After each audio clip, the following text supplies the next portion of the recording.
This is InvestTalk. Independent thinking, shared success. Hi guys, I'd like to ask you about the company called Helmerich & Payne, symbol HP. Is this company good to invest in this environment? Thank you very much. All right, looking at Helmerich & Payne, and this is in the oil services business, engaged in the contract drilling of oil and gas wells, primarily in North and South America. So it's a fairly large company. That's before it's dropped. Now it's only about a $2 billion market cap, and that's because it's near a 52-week low, down around $19 per share. It was in the high 50s back in just 2022, but it's been in a downtrend really ever since. And its earnings back then, 2023, it was $4.15. So obviously the market was kind of anticipating that earnings bump, but earnings have reversed. $3.50 last year, and it's only supposed to make $1.99 this year. So a $19 stock, that looks pretty cheap, right? 10 forward-looking multiple. The problem is that historically its profitability is all over the place. It's up and down, and now it tends to peak out on return equity or in the high teens. But that's the problem. That's when it tends to peak out. And then it sends a reverse and it averages closer to the single digits, high single digits, which is not a fantastic return on equity. And right now we're approaching that, about 10.6% return on equity currently. And they have a good amount of debt, about $1 billion in debt on a $2 billion market cap. Their free cash flow is about $200 million, which does give it a pretty decent free cash flow yield. But once again, those cash flows are very, very volatile.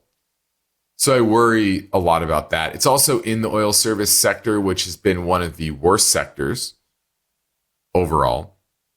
And a lot has to do with domestic oil production and drilling is just slowing, and in many instances reversing. And so I would worry a bit about that. I would worry a bit about that trend in earnings. Like I said, headed lower this year, down by 43%. Its chart is not good, right? Its relative strength is 8.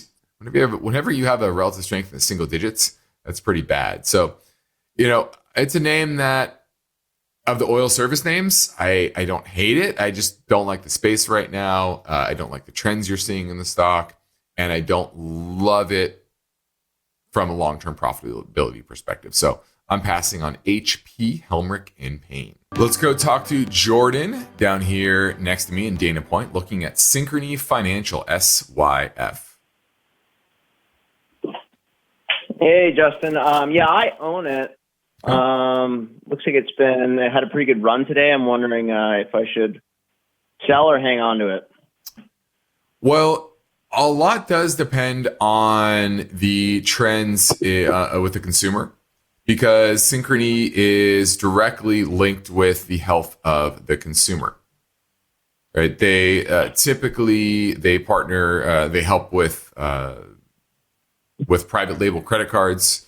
Think of local department store or big box retailer or whatever. They're not running their own credit cards. A lot of times they're working with Synchrony to run those cards. And if the consumer is starting to default on them, the Synchrony is taking the credit risk there, not typically the store owner. So that's the issue. That would be the issue, and that would be one reason to potentially sell Synchrony. Would be if you do think that the credit markets and the consumer markets will deteriorate materially over the medium term. So that's what you have to ask yourself. What do you feel is going to happen with the broader economy and the consumer? What do you think, Jordan? Okay. I don't know. It's a little up in the air right now. What do you think? Well, I do think this is going to, the trade war is generally going to spark a weaker economy. Now, it's probably not going to be as bad with these 30%. Part of this will be eaten, but we all know that there's a correlation between the corporate profit margins and unemployment rate. So, or an inverse correlation, shall we say. So what happens typically when profits peak out, they start to decline a little bit. The employers, they pause hiring. That's happened a lot over the past month or so.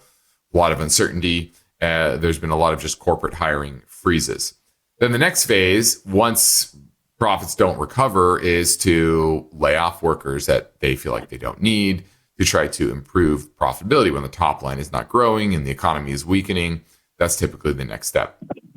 So I would be, while I'm generally a fan of Synchrony over the longer term, I do think near term there are some headwinds that I would worry a lot about. And if I look at earnings supposed to be up 17% this year, 13% next year. So that's good.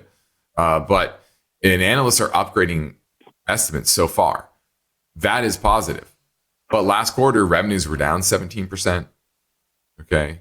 And so I would probably be more in the camp of at least trimming it on this rally and maybe even selling it outright if you do think we are going into recession later this year and next year. I do think liquidity generally is likely to ebb more in the back half of this year. This first half, I was always like, okay, things will probably hold together. And so far, it kind of has, right? Because we're down less than 1% in the year. But I think, in the back half is probably where there would be more challenges. So I wouldn't be quick to sell it or quick to trim it, but this is a good area to trim if you are thinking about doing so. Right on. Thank you. Thanks for the call. Hi, gentlemen. This is Brett from New Jersey. I'm calling about ticker symbol MDT. That's Medtronic. I know you guys were pretty high on this a while back, and I just wanted to know if you still are, hoping for a little evaluation on it. Also, I was wondering, with your KPP premium newsletter, I was wondering if we could get a sample of one of those just to see what it looks like. All right, thanks for all that you guys do. I appreciate it. Have a good day. Well, you can always go to our website and check out a sample. It is there. So if you click on KP Premium Newsletter and the investment education section, there is a sample link. This is example newsletter right in the middle of the page. So go ahead and take a look at that. Now, as for Medtronic, we still own it for clients. We still like it. One of our favorite names within the healthcare space. We've been underweight the space for a while, mainly because of the drug companies. We've been kind of seeing the writing on the wall there with RFK and him coming in and trying to disrupt the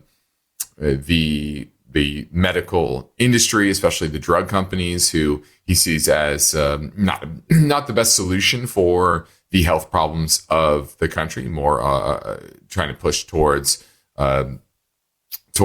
preventative care, for example.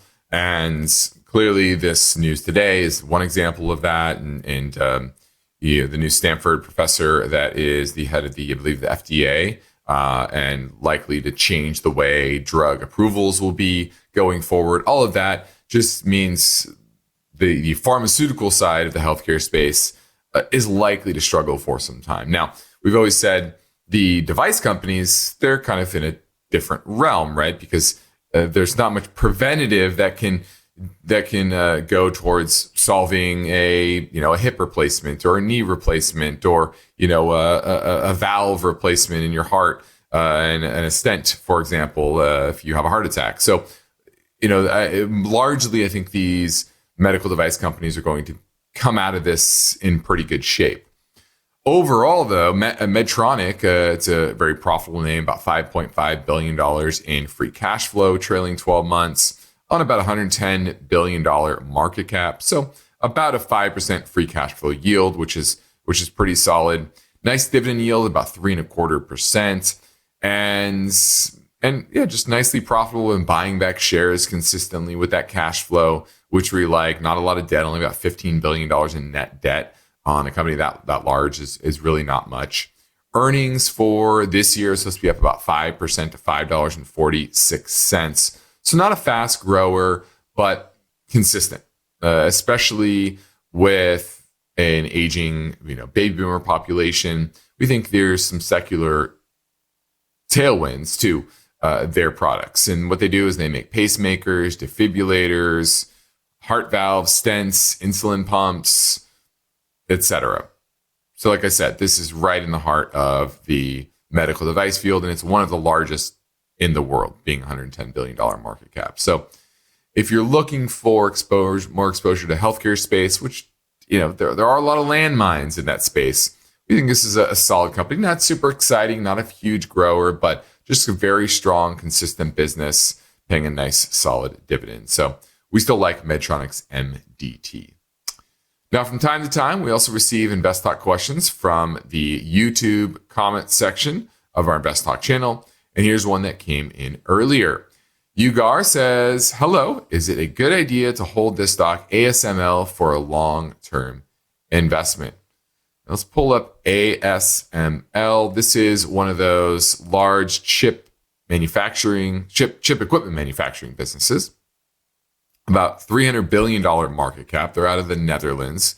And they have some of the most cutting edge technology within the space.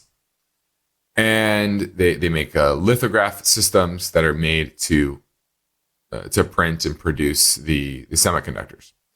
Earnings this year are supposed to be up 33%, then 15% next year. So you are expecting a earnings growth deceleration. Let's just say that. But it is a name that has come down with the whole semiconductor space. Let me pull up a chart here. Now it's relative strength is 42, so kind of middling overall, the broader market. Not terrible, not amazing. And part of that is the space as a whole.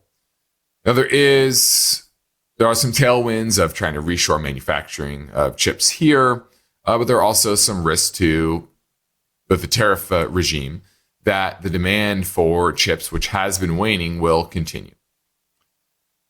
Overall, though, I do think it's a good business. The question is this a time to get in? And I would argue it's probably not the best time, but it's also not the worst time, being, well off its 52-week high. It's down about 32% from its 52-week high.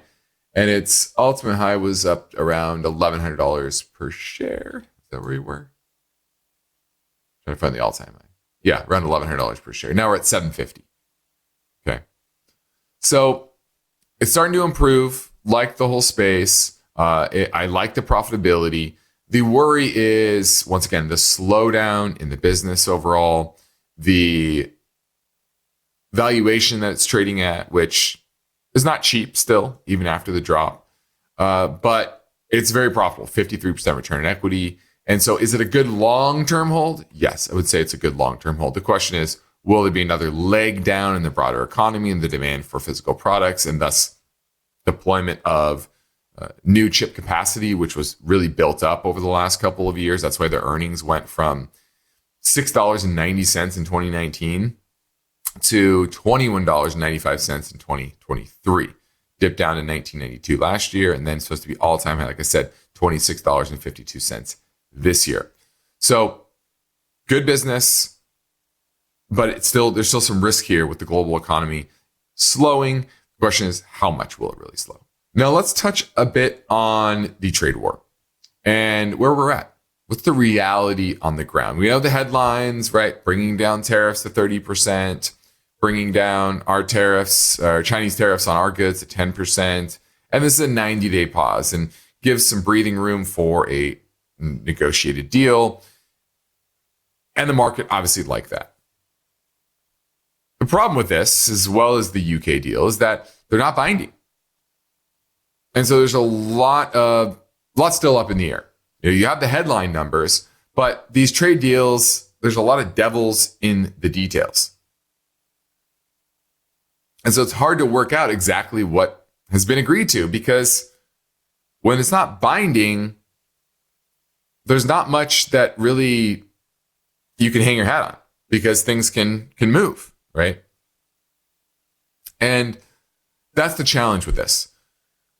Overall, the effective tariff rate is now into the high teens, I believe, on 16-17% trade weighted, which is less than the Smoot-Hawley tariffs, which are around the 25% level. but well higher than where we were just a handful of months ago.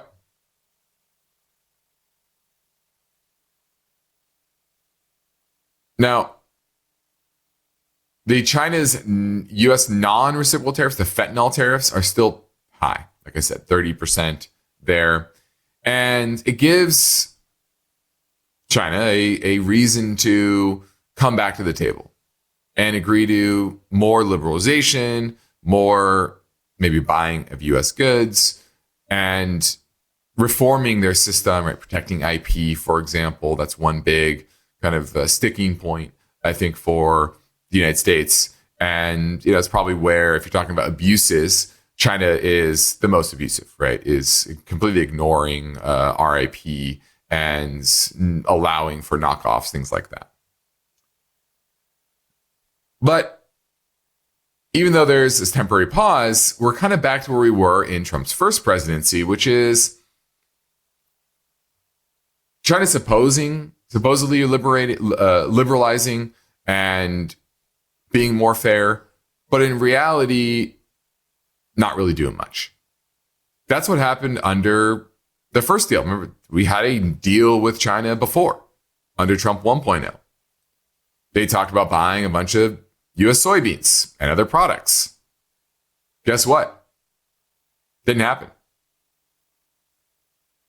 They bought none of the extra $200 billion of U.S. exports that were announced in Trump's first trade deal. So how do you stick them to this, right? Is China doing the same thing, kind of promising they'll do X, Y, and Z to get these deals done? And will the Trump administration hold their feet to the fire or not? Now, the baseline 10% looks to be unavoidable. That's here to stay. You can see that with the UK deal.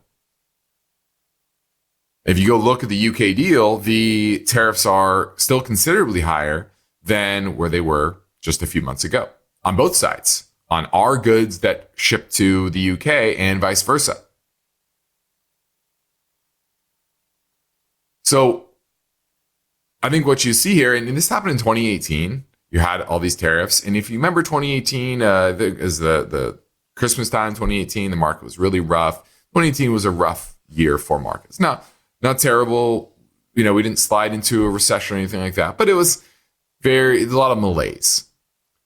And the tariffs, if they're held right now for an extended period of time, are going to be much higher than those. And so I do think these are still at levels that are contractionary for the economy over the medium term. Because like I said, there is a strong correlation between corporate profits and unemployment, or inverse correlation. Because when the first thing companies do when profits peak and start to decline a little bit, well, they pause hiring. And you've already seen that with the JOLTS data, right? Job openings, that's been coming down considerably. The next phase is once they realize, okay, profits aren't going back up.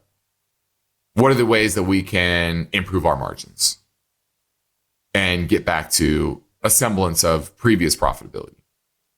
Well, one way to do that is to trim the fat. And we all know if a company gets big enough, there's always some fat to trim. And that's where layoffs tend to come in. So that's kind of where we're at now with these tariffs.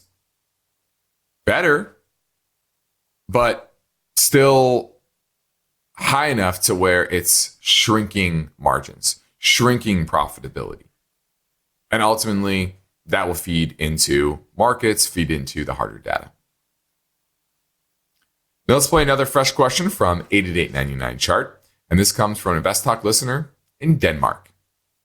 Hello, InvestTalk. Greetings from Denmark. I have a question regarding your remark that the USA is turning into an emerging market, which you said following my question on the emerging markets bond ETF.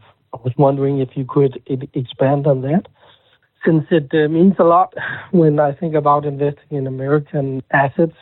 There's no way I can invest in U.S. assets without taking the currency risk in regards to the dollar. And as you say, the government in America seems to be becoming increasingly likely to undermine the stability of the economy or the stock market. But let me hear what you think of it. Very much appreciated. Thank you for your good show. Well, I say that we're becoming more like an emerging market because of the way markets are reacting to a weaker economy. Before it used to be, hey, the market sells off, there's a flight to safety, money flows into the dollar goes up. Money flows into treasuries. Rates go down. Treasuries rally. Right. That's the flight to safety type of reactionary mechanism that happens in an economy that still has long-term tailwinds, that has rule of law, that has the stability that the United States kind of has had for my lifetime and beyond. In typical emerging markets where there's a lot of debt, a weaker economy actually does the opposite, right? Money flows out of that economy because there's more concern over potential economic collapse, a political collapse, right? Which you've seen throughout the years in many of these emerging markets like Brazil and many in Asia, etc. So when you have a sell-off in the markets like we had post-Liberation Day early last month, and initially rates fell, bonds rallied for 36 hours roughly, and then they reversed and rates went up and the dollar went down. So it was very different type of reaction than we're used to here in the United States. And that's because our fiscal situation, along with a political environment that is becoming more polarized, more toxic, more volatile, I think all of that lends to an environment that is more akin to an emerging market as opposed to a stable ecosystem that has been kind of the basis for the United States for a long time, right? Many decades.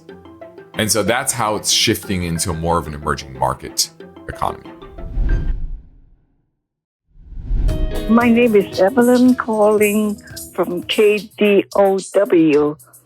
I was thinking of adding Coca-Cola Company to my portfolio, and I would appreciate it very much if you can suggest an entry point for this Coca-Cola Company.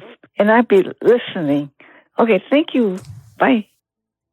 All right, looking at Coke, KO is the symbol.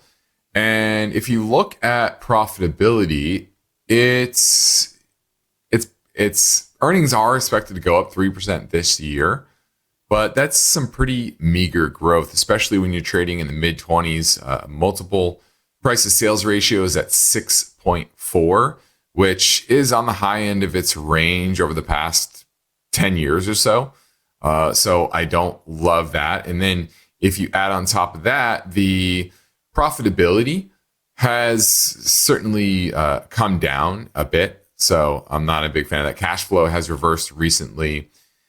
I just don't see this as a good value at this point. So if I'm going to give you a number to get into this is trading at $69 and change right now. I probably wouldn't buy this until the low 50s. So if you want a number, that's where I would buy Coke, in the low 50s. Thanks for the call. Now, lastly, let's talk about this. That's a good segue to Berkshire Hathaway, and the antithesis of Elon, which would be Warren Buffett. He is stepping away. But I want to take a look at how Berkshire Hathaway has changed over the last 40 plus years. Now, Warren's formula for success is fairly simple, but not understood by many. First is to buy safe, high quality assets, and then actually use a bit of leverage and manage that leverage carefully. And stick to the strategy for a long period of time through good and bad markets. Now, while that general strategy hasn't changed, the model has changed a bit, meaning the companies that they've owned has evolved. Early in Buffett's career, it had more to do with buying deep value, very undervalued assets that were trading at cheap prices. Especially names that have maybe baby's been thrown out the bathwater, right? They had some sort of bad situation that turned valuation south for a short period of time, but he had faith in their staying power and the turnaround. Now, that was early on, but as it evolved, he actually started to buy more stable, high-quality businesses. Think of Apple, for example, or Amex. Okay. Now, if you look at the top 5 holdings from 1984, Geico was the top holding, 20% of the portfolio. General Foods was 11%, Exxon was 7%, Washington Post was 7%, and Time Magazine was 5%. Fast forward 20 years to 2004, Amex was its top holding, 6%, a lot more diversified.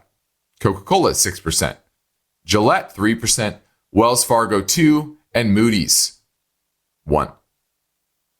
Fast forward another 20 years, Apple now the top holding. This is as of last year, 9%.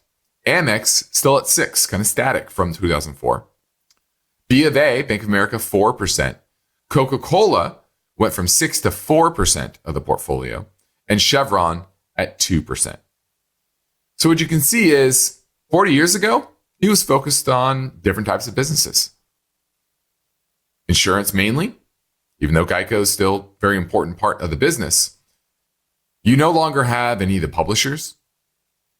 And what's important to note is he didn't pick the top in the publishers.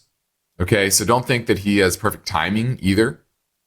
It's more about continuously buying boring businesses, not picking the top or the bottom, picking companies that generate cash and have consistency over the long term. And recently he's been lowering his leverage on the portfolio from about 2.5 in 2000 all the way down to about 1.3 today. So a lot of that has to do with selling off assets. Others could be, I'm doing this because, hey, the world's more volatile and I want more leverage. So who knows why, but that's what he's been doing. I'm Justin Klein. This completes another InvestTalk program. We thank you for listening. We encourage you to tell your friends and family about our free podcast downloads, which you can find anytime at iTunes, Spotify, or Google Play. Be sure to rate and review on iTunes as well. And if today's show made you think about your own financial picture, your investments, taxes, retirement, or whether it's all really working together, let's talk about it. We offer no-cost portfolio review assessments to help you bring clarity and confidence to your situation. So if you need help, head over to investtalk.com, click on the portfolio review button. Independent thinking showed success. This is InvestTalk. Good night.